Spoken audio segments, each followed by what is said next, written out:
So applied linguistics is how we understand and explore how people get their meanings across, how they relate to each other, basically, whatever lectoral resources they may have at their disposal. So for me, I suppose being interdisciplinary, is only of significance to the extent that it's relevant to engaging with these problems. Problems of the actual experience of using, or indeed learning, as one aspect of using language.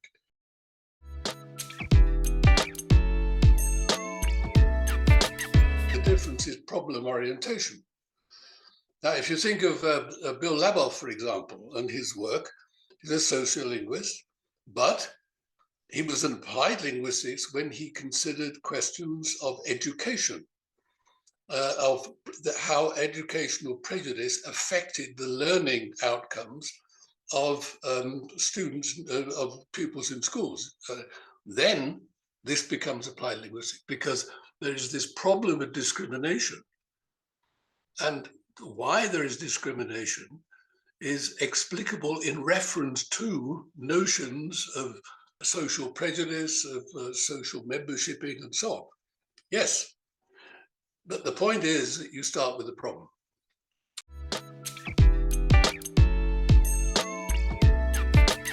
As I've argued before, it seems to me that if one defines applied linguistics in disciplinary terms, then that is what I would refer to as linguistics applied. And I think applied linguistics is defined as having a problem focus, crucially a problem focus. It's interesting that this distinction works in English, but of course, in French, linguistique appliquée is translated not as linguistics applied, but as applied linguistics. And this, of course, this distinction can't be verbally made in French, but only in English. But nevertheless, for me, this is an essential difference.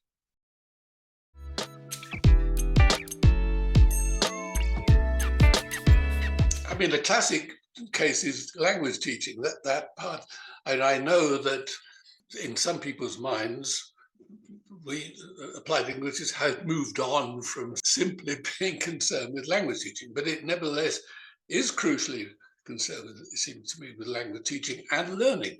And the interesting thing for me about applied linguistics in relation to language learning is that it's essentially been about language teaching. And the problem has been defined in terms of what teachers have to do rather than what it is that constitutes language learning. And even in the normal way in which one refers to this area, it's almost always language teaching and learning, and not learning, which implies a dependency, which I would think is a mistake. In other words, that teaching really is subordinate to learning. So understanding the nature of learning does involve linguistics, in the sense that we are concerned with psycholinguistics, sociolinguistics. But it has to begin with what the problem, for me, what the problem of the learner is, and how an understanding of the linguistics of sociolinguistics and psycholinguistics has a relevant bearing on understanding the process of learning.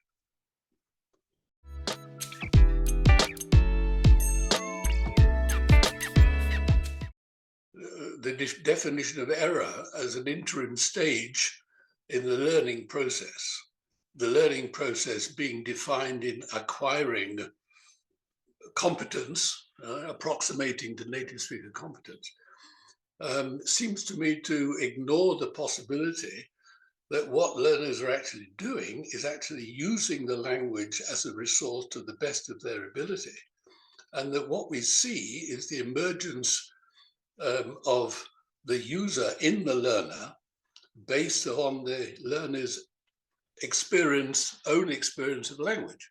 In other words, they're treating the language they are supposed to be, they're being taught in the same way as they conceive and experience their own language. So that you can think of errors as attempts at communication, if you like, using whatever resources they happen to have at their disposal. And in this case, they're behaving very much like users of English as a lingua franca.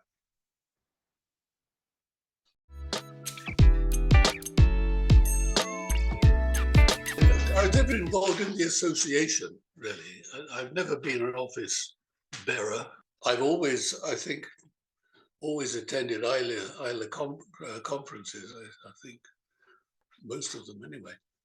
And I enjoyed doing so. And I was involved in AILA to the extent that it represented all kinds of positions on how people thought of applied linguistics, which I found stimulating. Position I didn't agree with, but nevertheless, the very fact I disagreed stimulated me to think about how I thought myself about these issues, about applied linguistics and so on. So I've always enjoyed AILA conferences.